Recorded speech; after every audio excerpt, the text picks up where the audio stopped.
Hello மக்களே, நான் உங்கள் கன்னியாகுமரி சிறில். நம்ம கன்னியாகுமரி மாவட்ட பார்வை இழப்பு தடுப்பு சங்கம் மற்றும் திருநெல்வேலி அரவிந்த் கண் மருத்துவமனை இவங்க கூட நம்ம வடக்கு பையங்குழி முப்பெரும் தேவியர் சேவா சங்கம் மற்றும் கன்னியாகுமரி விவேகானந்தா கேந்திரம் இணைஞ்சி மாபெரும் முழுமையான இலவச கண் பரிசோதனை முகாம் நடத்துறாங்க.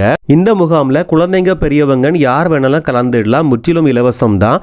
மேற்படி ட்ரீட்மெண்ட் தேவைப்படுறவங்களுக்கு அன்னைக்கு தானே அரவிந்த் மருத்துவமனைக்கு உங்களை இலவசமாக கூட்டிட்டு போய் தங்குமிடம் உணவு வசதியோட மேற்படி ஆப்ரேஷன் எல்லாமே அவங்க ஃப்ரீயாக பண்ணி தந்துருவாங்க. ஸோ இந்த அரிய வாய்ப்பை மிஸ் பண்ணாதீங்க மக்களே. கண் சம்மந்தப்பட்ட எந்த பிரச்சனைகள் இருந்தாலும் நீங்கள் இந்த இலவச முகாமை பயன்படுத்தி அதற்கான ட்ரீட்மெண்ட்டை ஃப்ரீயாகவே எடுத்துடுங்க. இந்த முகாம் வரக்கூடிய ஞாயிற்றுக்கிழமை 22ஆம் தேதி காலத்தை 9 மணிலிருந்து 1 மணி வரைக்கும் நம்ம வடக்கு பையங்குழி முத்தாரம்மன் கோவில் வச்சா நடக்குது. வடக்கு பையங்குழியில் லைப்ரரி பஸ் ஸ்டாப்ல நீங்க இறங்கிட்டாலே போதும், உங்களை பிக்கப் பண்றதுக்கான வாகன வசதி அரேஞ்ச் பண்ணிருக்காங்க. வரும்போது மறக்காம ஆதார் கார்டையும் கையில வச்சுக்கோங்க. இந்த வீடியோ யூஸ்ஃபுல் நினைச்சீங்கன்னா நிறைய பேருக்கு ஷேர் பண்ணி தெரியப்படுத்துங்க.